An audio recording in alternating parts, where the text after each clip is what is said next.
3 minutes, the gentlewoman from Oregon, Ms. Bonamici. The gentlelady from Oregon is recognized for 3 minutes. Thank you, Mr. Chair. I rise today in opposition to the so-called End Woke Higher Education Act. There's a lot we could be doing in Congress to improve higher education, and I tell you, this is not it. This bill combines two extreme bills into one, attacking intellectual freedom and diversity on college campuses while fanning the flames of culture war rhetoric to score political points. This so-called End Woke Higher Education Act would allow institutions of higher education to eliminate policies and programs that protect students and staff from discrimination because of who they are, where they come from, what they believe, or who they love. By forbidding accreditors from considering diversity and inclusion efforts and allowing schools to require all applicants and employees to abide by a statement of faith, colleges and universities would be free to remove curricula that highlight the historical experience of marginalized groups. They could reject students from attending federally funded institutions based on the students' religious beliefs.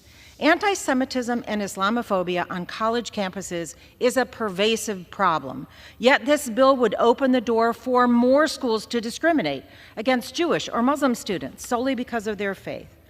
Is it woke to believe that Jewish and Muslim students should be able to attend the schools they choose and join the clubs that fit their interests? Is it woke to ask schools not to subsidize speakers that make certain groups of students feel unsafe on campus? No, it's not typical to have a term in a bill that is undefined. There's no definition of woke in this bill. What is it? Do they believe it when they see it, or do they define it when they want to? Instead of limiting access to inclusive, accurate curricula, we should be focused on vigorous enforcement of our civil rights laws. They protect all students and provide equal opportunities. And for this reason, at the appropriate time, I will offer a motion to recommit this bill back to committee. If the House rules permitted, I would have offered the motion with an important amendment to this bill. My amendment would increase funding for the Office of Civil Rights at the Department of Education.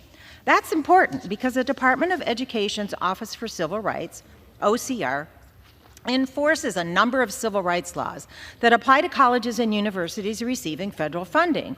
And the Office of Civil Rights has the crucial responsibility to uphold and enforce core non-discrimination statutes that protect students on the basis of race, color, national origin, sex, disability, and age.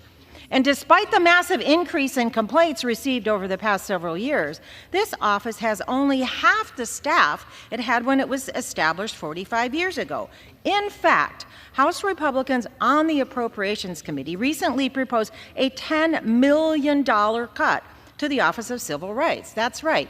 They propose a $10 million cut to the Office of Civil Rights. If they're seriously concerned about religious discrimination, thank you. Gentleman yields 1 minute. The gentlelady is recognized. If they are seriously concerned about religious discrimination on college campuses, why diminish the federal enforcement agency's power to prevent cases of discrimination and, importantly, take enforcement action when these cases occur? Federal anti-discrimination laws are critical tools, especially in today's political climate, to protect the civil rights of all students. So at the end of the debate, I will insert into the record the text of this amendment.